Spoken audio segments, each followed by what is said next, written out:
Welcome to Coffee with Jenny B. It's conversations over coffee about community, connections, what brings me joy, and everything in between. I'm your host, Jenny Sacco-Bak. Someone once told me that words are currency. In other words, words are as valuable as money. Now, if you are careful with your money, you spend it wisely, you're very deliberate about what you're spending on, and you're spending it on something that is worthwhile, something that you've really planned on doing with it. Words are also like that. You can be very deliberate in what you're saying. You can talk about what is important for you. You can talk about your brand, your key points, your story. And it's important in terms of how you spend your words. My guest today is an expert in communication. She is a copywriter by trade and a brand strategist. And I love the name of her company. My guest is Patricia Gómez, owner of 12 Grapes Communication. Welcome, Patricia. Hi, hello. Thank you so much for having me today. Oh, you're welcome. I've been wanting to have you on as my guest because I'm so curious about how you came up with the name of 12 Grapes Communications. So tell me, how did you do that? Absolutely. I think it's one of my most asked questions in business, like why 12 grapes? Well, I am from Spain originally. I came to Winnipeg 3 years ago, so still a recent immigrant or newcomer. And I wanted to honor my roots and my upbringing, even from far away. And so, well, I mean, wine is part of the Spanish culture, yes. But also we have a tradition in New Year's Eve where at midnight we eat 12 grapes, like on a countdown, and each one of those grapes symbolizes the 12 months of the year. And as you were eating them, you were thinking ahead of like 12 new wishes, purposes. It's kind of like a good luck tradition, and I've never not done it, so I'm not gonna stop now. So I'm still doing it even from here when it's New Year's. I still video call my family, which they were all still there in Spain. And at 5 p.m. Winnipeg time, I still do the countdown with the grapes. So that's why the 12 Grapes Communication. And I also found that it has a lot of meaning to me when it comes to business as well, right? Like I feel that the right ideas under the right containment or like pressure or something can get into something better. Same as like grapes can turn into wine. I feel that like marinating ideas, if that's something that we can say, or like grapevine communications, or I don't know, I feel that like there's a lot of things that I like about like that naming for me. So. I love that. And you know, it does make a lot of sense because when you think about your story of breaking it down into 12 months and then you're eating the grape, and so as you're eating it, it's not like you're just like throwing it in your mouth, but you're eating it and you're thinking about, you know, the months ahead in terms of what you're going to be doing, and almost in a sense like manifesting what you want to happen. And usually, like you say, you know, grapes into wine. You know, whoever thought that a lowly little grape would actually turn into something delicious like a glass of wine. But thinking about, again, you're marinating your ideas. And then when you're thinking about, when you're working with someone, for instance, you're talking about, okay, so what is your brand? What, maybe they don't have a brand, maybe they need to decide what their brand is. And so it's having that conversation and really kind of delving into what they're hoping to get from it. Now, do you wait for them to come up with their ideas? It's like, hey, Patricia, I have an idea. I want to do blah, blah, blah.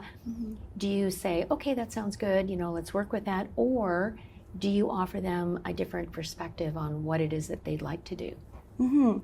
So I say it depends on the project and on the person. I've come after like a year and a bit of business. I think I've had like different scenarios where people came to me completely lost and they need a little bit of guidance and direction, or they even have like a little bit of an idea but they don't know how to put it into a business plan or like a strategy, because ideas are amazing, but like someone told me once, ideas mean nothing, or ideas are nothing if you don't execute them, right? Or like an idea is just an idea. People are so protective of like, oh, it's my idea. It doesn't matter, right? Like at the end of the day, it's how you come with terms, or like how you execute that idea that makes it like so you or so unique. So yeah, I've had people that we've made a whole strategy plan for them, and I've had people that come already with like a more, let's say, advanced journey, and then we've reshaped, polished, rewrite whatever they needed. So I guess it depends. Well, it depends, and it's nice to know that you offer a lot of different services and a lot of different ways that they can really build their story and take that idea and have it become something wonderful, like like a bottle of red wine from Spain, for instance, which happens to be one of my favorite wines. I just love. There's something about it's a little bit drier than I find than other wines. And so it's not like you take a glass of wine and you're downing it. You're sipping it, enjoying it, really feeling all the flavors. And so I like to think when someone is working with you, you're taking the time for them to, okay, so what does this taste like? What does this feel like? Imagining. So take that idea and kind of let it swirl around on your tongue. Think about it in your mind in terms of what would you like it to be? Take a vision or manifest what it is. What is your outcome? What do you want it to happen? And so having someone like you guide us on that journey and have it, become this wonderful bottle of excellent idea. Absolutely. And that brings me to, when I started, we all start somewhere, right? And like my work was mostly when people wanted to delegate their writing or like either the website copy or sales pages, whatever it was mostly a delegating task. And so I would be just like writing and then like handing the work. That could be effective, but I realized two things in that process. One, it is not as fulfilling to me as it could be because I like to provide a service that goes beyond the nature of whatever we're working on in that moment, right? Like it can be so much more than like a website. At the end of the day, what I found out is that like there's not many businesses that invest in good copy or like good words to deliver what they do and what they sell. But even the ones that they do, if for some reason you've hired me, let's say, and I made your website copy and you were not involved in the process and it was just like something like quick and I just gave it to you and that's it, you didn't own that transformation. You didn't own your messaging. And so when it comes to networking events, when it comes to like an interview, talking to the press, or like even calling a client, if you still don't know how to convey that message and how to click with the client and why we did what we did, we're back to square one, right? All that empowerment and all that strategy that we've built, you might have an amazing sales page, but if you're not able to convey that we're still missing a piece, right? So that's why right now, I'm doing so much more. I do like the deliverables, whatever, like we're working with a client, but I always include part of coaching, let's say, right? Or something that is more like a mentor. And my goal is for you to fly solo and that like at the end of the day, you're able to communicate that too. So yeah, it is a process. It is, a marination or like whatever we want to call it of like the ideas. And also I want to point out that identity when it comes to business doesn't come overnight. No. Right? Like if someone is telling you that you can delegate that fully and happen in a week, I'd say run. Right? Like how can you give that up to me fully and I'm going to be the one that says like, oh, your identity is going to be this one and your values are going to be these, this, this, and this, and you're going to write like this. That doesn't sound genuine, right? No, it doesn't. Identity doesn't happen overnight. It is a process, and it is sometimes a back and forth, difficult conversation, and a lot of introspection, not only from my end, but like from the business perspective as well. Like, what do you want to go from here? I agree. I had a company manage my social media, and so they would provide the post for me, and so they would send it to me to review and edit and approve, right? And I started editing the post that they gave me, and I was paying them to do my social media, but they didn't have my voice.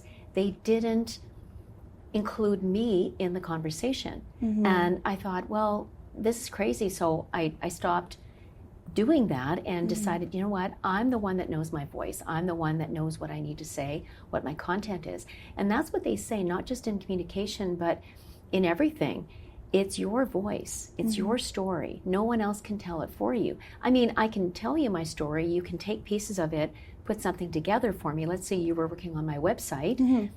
It would still be me with some of the finishing touches that you provide, because I mean, I'm not the greatest writer in the world, but everybody needs a little bit of polishing, a little bit of, tweaking to make it seem a little bit more, it's still you, but with a little extra oomph.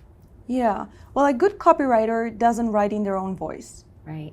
A good copywriter, like when it comes to working with a client, they need to hum their own cape. Like, it's not their moment right now. Like, a good copywriter knows how to embrace the voice of the client. And that's what I do in my processes. Like, if someone, and I've had it before, someone comes to me like, oh, we like how you write. We want you to do our whatever, like our social media or whatever, because we like how you write. And I'll be like, well, that's my voice. Yeah. Right? Like, do you want to be a copy? Which is one of the things that I see in the market right now, right? Like, it's a saturated market and just a lot of noise. There's no differentiation. So, yeah, good copywriters, the process is a little bit different. Like, I am able to embrace your voice and also want to set something clear, which is copywriters, we're not wordsmithers. I am a creative writer, but I do so much more than that, right? It's not just about writing. It's about writing strategically, knowing what are the, let's call it triggers or buy-in motivators and the psychology, the underlying desire behind everything that we say and do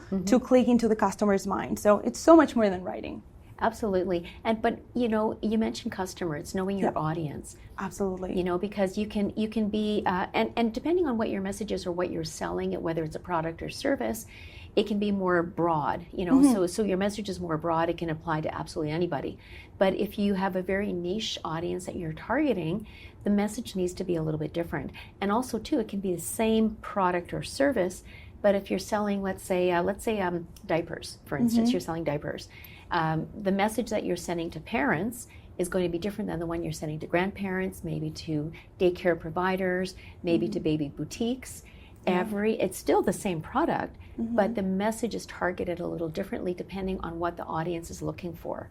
Absolutely. I always put the same example regarding identity and voice of customer, like how to deal with, like, okay, let's put breakfast cookies as an example, or cereal. You can have a brand that, like Nestle, or like, I don't know if that is in here. Sometimes I'm still like, okay, is it a brand in here or just like for me back home? No, it's here too. Okay, great. So they have a very tender, nurturing message that focuses on, like, okay, you're going to give your baby or your kids or your children the best of the best with the vitamins infused and like these and whatever, get the energy set right for the day, whatever. That message, like, it's still breakfast cereal, right? Or like cookies or whatever, those dinosaur cookies that they were so delicious, right? So they probably have like a lot of sugar and a lot of bad things in it, but that's not what they're focusing on, right? Like, their identity and their message is not the products, is like, okay, what we want the customer to feel, or in this case, the target is the moms, it's not even the kids. It's like, okay, how can you protect your children? Whereas, for example, we see other brands, right now I'm like lacking names that are like from here, but that are like super disruptive in their communication, and they're just like,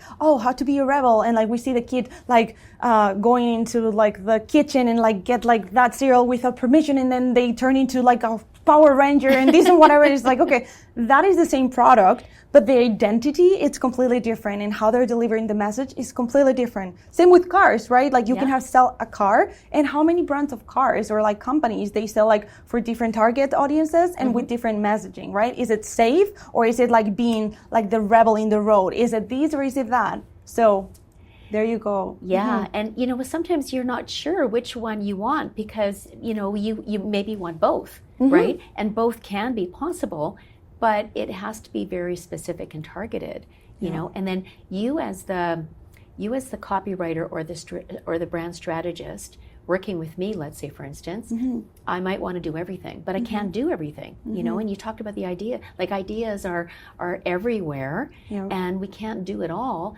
So do I pick one lane to go in, and then that's what I'm known as, and then I can do it for a little while, and then can I do something else? So I don't know, what do you think? I'm so glad that you asked this question, because again, I see these all the time in people coming to me like, how can I maintain an identity that is so stable or like consistent online when I feel that I'm so much more. I am so many things at once. How can I choose one, right? Well, here's the trick. You are not your brand. It is so liberating in so many ways to separate the creator from the creation. Yes. First of all, and I say this all the time, it helps with your strategy. Second, it also takes a weight off your shoulder because success or failure is not up to you. It's not on you anymore. No. It's on your business. So for example, I always put the same examples as well. When it comes to brands like, let's say, Chanel, I'm sure behind the scenes, they were hilarious. And they were so many more things than just feminine, elegant luxury. But they choose one way to communicate, to be memorable, easily identifiable, and all those things to make a good brand statement, right? So at the end of the day, you are so much more than one thing. But your business doesn't have to be. So again, it's a strategic decision. Your business can be on this lane, and then it's also like really, again, it brings a lot of peace of mind because every day when you show up for your business, you ask yourself, what would be this person on this box, let's say, would do? And it's a blueprint, it's a guide for communication. You know what you have to say online in every way. And then behind that, Jenny can be a lot of things. Jenny can be funny, Jenny can be responsible, Jenny can be into sustainability, Jenny can be so many other things. But your business doesn't need to be all of them. No, that's true. It's one thing, one purpose. Exactly. And then behind the scenes, you're doing all kinds of stuff. Do you want to know a secret? Yes. I don't even drink wine. I know, Oh shocking my to God. all my audience, right? And like my brand, my offer suite is themed. The naming in my company, everything that I do has what I call a brand anchor, which is when people think of me, they relate my brand with the concept of wine, luxurious, events, experiences, this idea. And that was a strategy. Yes. Because it puts my clients where I want them to be when they think of me. Me, as Patricia, you know what I drink? What's that? Hot chocolate with marshmallows. No. That's me, right? Like, people who knows me, they know that, like, I have mugs that look like snowmen. I love Christmas, pumpkins, and I'm more like that person. Wine is not my thing. Sorry to disappoint everyone. I do drink a good sherry wine or, like, port wine. Okay. Those are kind of like my favorites, which are more like a thick wine for dessert. Right, and it's more for sipping. Yes. Yes. So like those are my thing. But again, that is just one little example on how I show up for my business and how I have my own identity. And again, it's liberating because I can be so much more. Yes. I don't have to show all that is Patricia online. That's true. Right? Yeah. It is a strategic decision, and every day I know how to communicate because that's the path that I'm going for. But behind that screen, I'm so much more. And when somebody wants your business, they want the Patricia with the grapes and so on. Exactly. Not necessarily the hot chocolate, the marshmallows. Yeah. Right. Right. But yeah, it's again, and for solopreneurs, it helps a lot to put on almost like that. I don't want to call it a mask because it still needs to be genuine and aligned with who you are, your circumstances, and all of the above. But almost like to put on like that cape, let's say, to be like that superhero for that day, right? Okay. It helps you embody that version of yourself. In my case, like that magnetic, most expansive version of a woman that I want that to be the CEO of my business and to communicate from there for people to feel that. Yes. And then I can be other things. That doesn't mean that I don't show vulnerability or other things in my business. I do. Yeah. But again, I have so much more than I don't need to share online. I love that. I love that analogy of the cape because you can take the cape off anytime you want. You know, so like let's say you're all day you're busy, you know, you're working with clients and you've got your 12 grapes cape on and then you come home and you take it off and you know, you put on your fuzzy slippers and you make yourself a hot chocolate. Exactly. And then you're sitting in front of Netflix and just, you know, relaxing. And you've got the two personalities, and then you've got also a different personality with your family back home. Exactly. Like, and I don't want to like people to be like, oh, I need to wear these, and then there's kind of like a dichotomy or like a duality between like who I show and who I really am. Like, that's not like what it is about. No. Like, it's not being like two different persons at once or anything like that. Again, it all comes genuine, and both women live inside of me. It's again, a business decision. Imagine that, for example, I was let's say a big investor, like a big, I don't know, someone with a lot of money, okay. that I can have like different businesses, right? There's people that have different businesses and different companies. And for each one of them, they decide to give like a completely different brand story and different brand identity, right? Like we see that actually, like, I don't know, in Spain, for example, Amancio Ortega, which is like the owner of Inditex, which has Zara. They just opened a Zara in the mall in Winnipeg, right? So he is the owner of like many different like chains and stores, and each one of them is directed to different publics or audiences with different pricing and different like strategies as well. But he is like the same person, right? And he can be whoever he wants to be behind the screens, right? But he has like different businesses, and it's all a strategy. So I don't know if these help someone as well. And again, whatever you see of me, it is who I am as well. It's just, again, my business, it's not who I am. I am so much more than that. And that also helps me build my personality outside of there. I want to talk about your program that you call Moscato. Now, Moscato is a type of wine. Now, is that a wine originate from Spain, or is there a reason why you chose Moscato for your program? Yes. So Moscato is one of the wines that I actually drink and like as well. Okay. I'm going to be like, I'm not against wine at all, people. Okay, don't come to me later. As far as I'm concerned, I think it's originally from Italy. Okay. And it's a type of grape. But again, if you're a wine expert, don't kill me after if I'm saying something that is not true.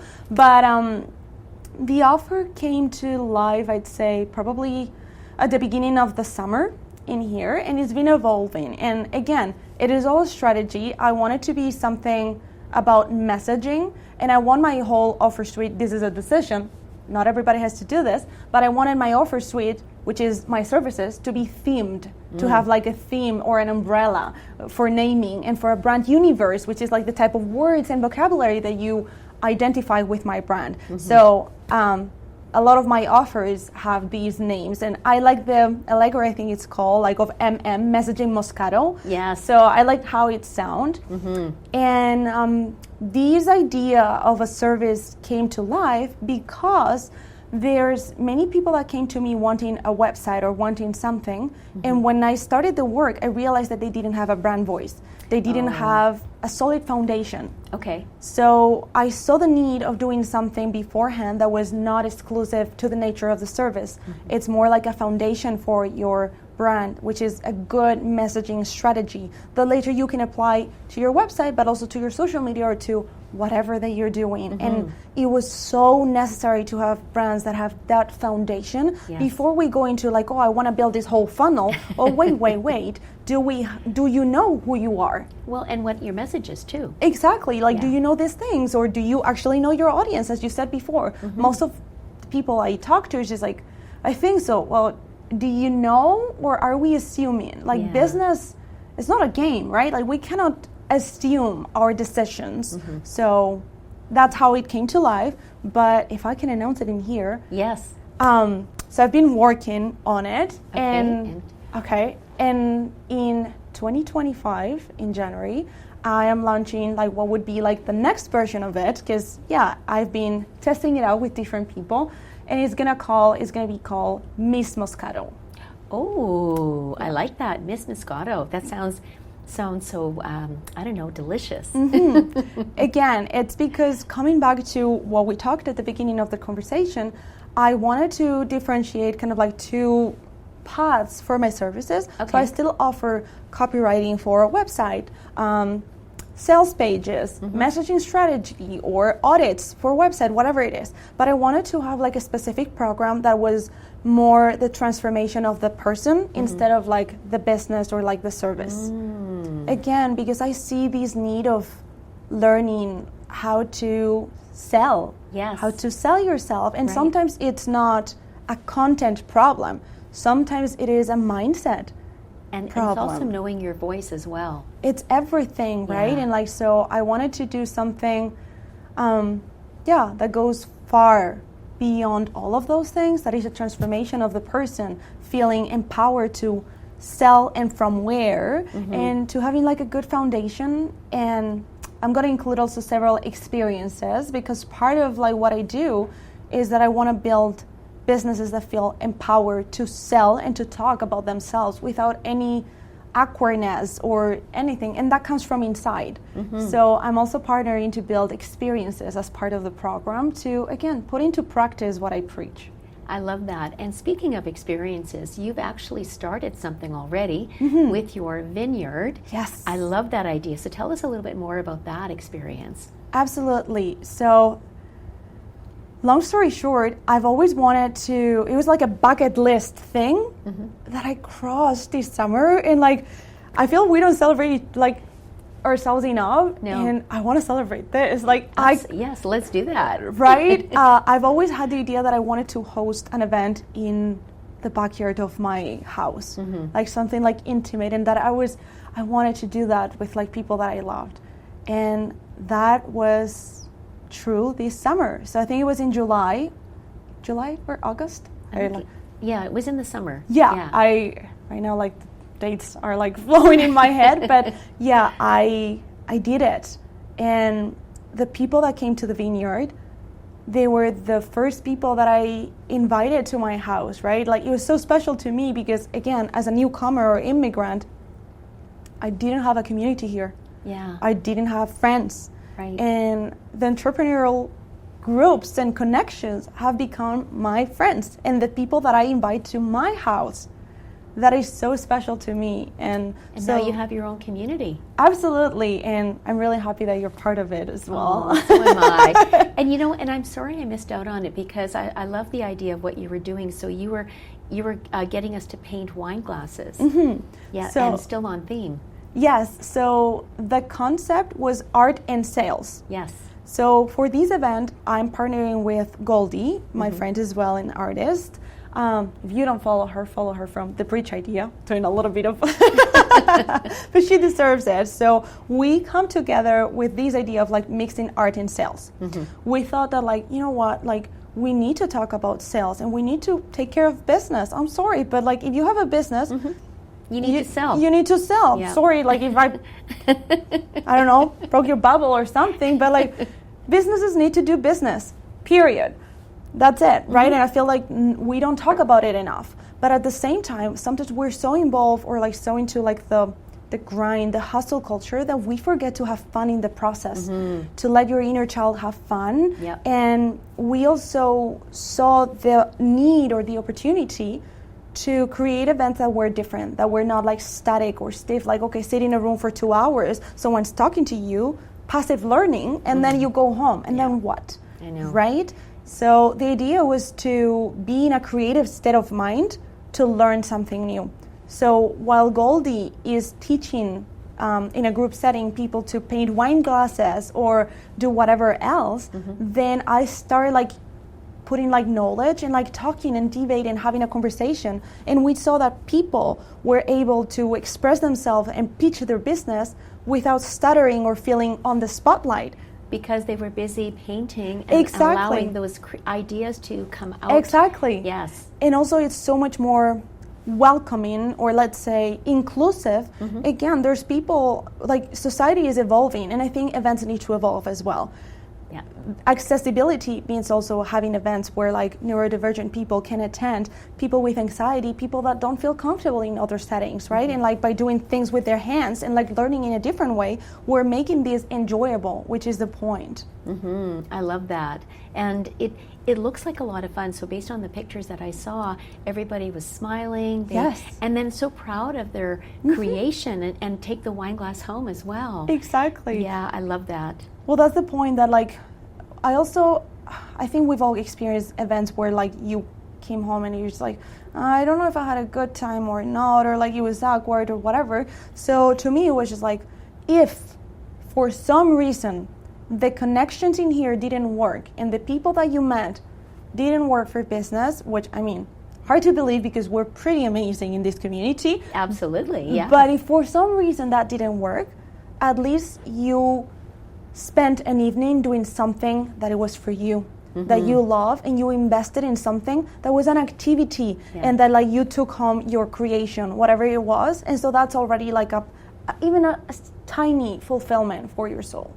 And not only that, but you got to meet, maybe you brought a friend along, but maybe you got to meet new people, making friends. And I know with Winnipeg, we talk about Winnipeg as it's a city, but it's also, to me, it's like a small community. Yeah. And for me, it's like 2 degrees of separation. So if you and I were to continue having a conversation and you were naming people's names, or I said something, we'd probably have people in common that wouldn't make any sense because, why, and I've had people say to me, well, why is that person your friend? Well, because we met in a different area, and somehow, and it's that connection, get back to community and that connection, not just with others, but also connecting with ourselves. Because, for me, if I go to paint, it's like I have to think, it's like, what am I going to paint?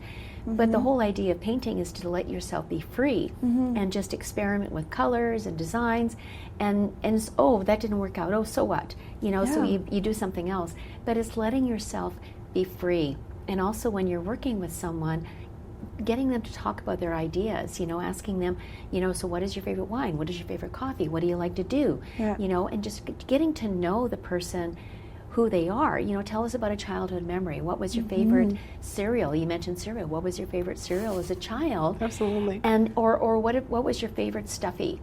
And so people, right away they smile, they think, oh yeah, that was, and so you're getting them to open up and really be more comfortable, and then that's when everything starts to flow. Absolutely. We do pride ourselves in creating a lot of magic, but safe places for people. And that's important. It is important, right? So again, I know I cannot control everyone, but I do believe that the events and the setup for it sets everyone up for success and to have a safe experience, which is very important to me, that no one feels left out and people have the tools to feel that they're in the right place. And thanks to Goldie, the artist, you're also not left on your own, because again, we believe that everybody can be an artist and everyone can have fun painting. So even if you were just I don't know where to start, or maybe I'm not good at this, that's why we have a guided artist there, workshop. So then she goes to people, breaking again those limiting beliefs, and that's what we do. Let people think, I can do this, I can enjoy this, and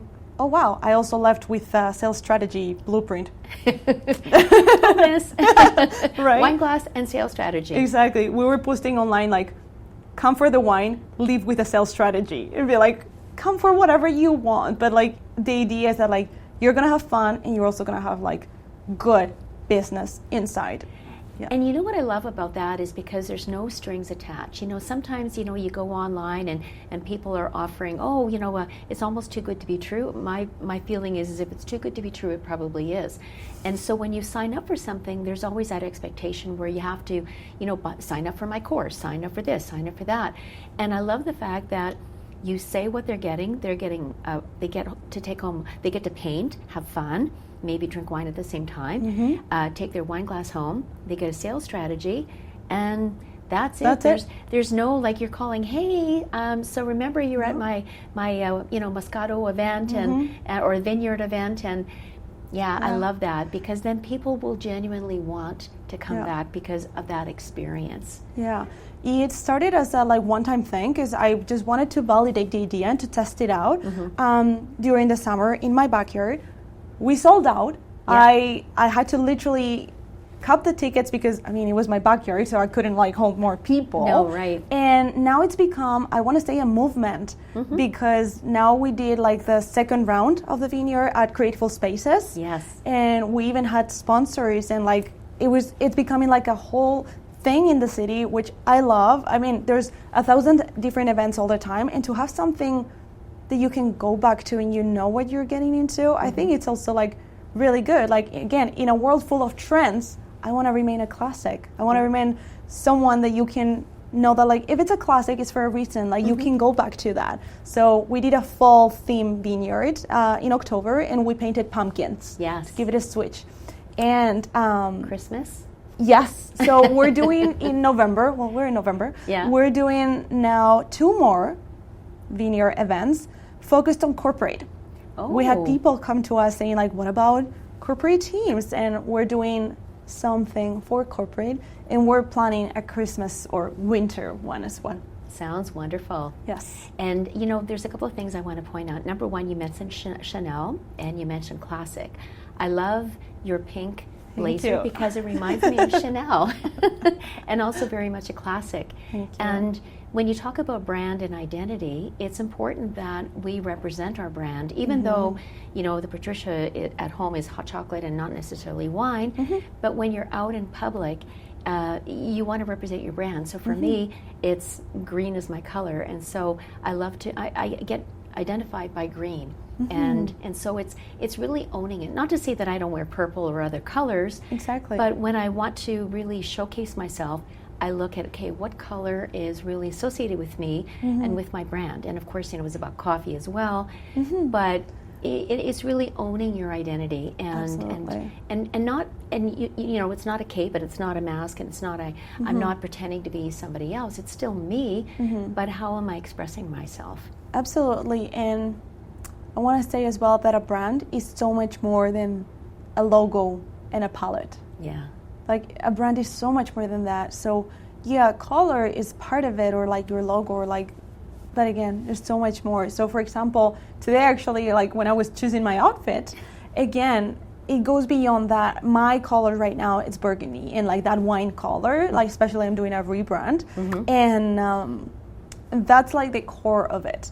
But not my whole wardrobe is burgundy or wine or Merlot, right? So today actually was like, oh, I don't know what to wear that is like that color, because I try to showcase that when I go in public, like different colors that represent my brand. But again, it's so much more than that. It's a style, it's a presence, it's the way that I communicate, right? So it's an elegant style that, well, pink, this is like the only probably pink thing I have in my closet. Like, I'm not a pink person, but I really like the statement of this blazer, and right? It looks amazing on you. Thank you. The heirloom buttons, and like, again, my brand has a lot of influence of British heritage movement, and I want to showcase that too. And that is actually Patricia, more than that, like anything else. Before I make 12 grapes, these was also part of my closet. So again, the brand is not just like something completely separate of who I am, it's part of me too, because I am this person as well. Absolutely. And I like to think that you help others identify what their brand identity as well. Yes. And it's just a whole big part of your package that you offer. So it's not just communication and content, but it's brand strategy. It's getting to know the person, helping them discover what their identity is. Yeah. You know, because sometimes we're so many different things. You're a wife, you're a mother, you're an aerobics instructor, you're a barista.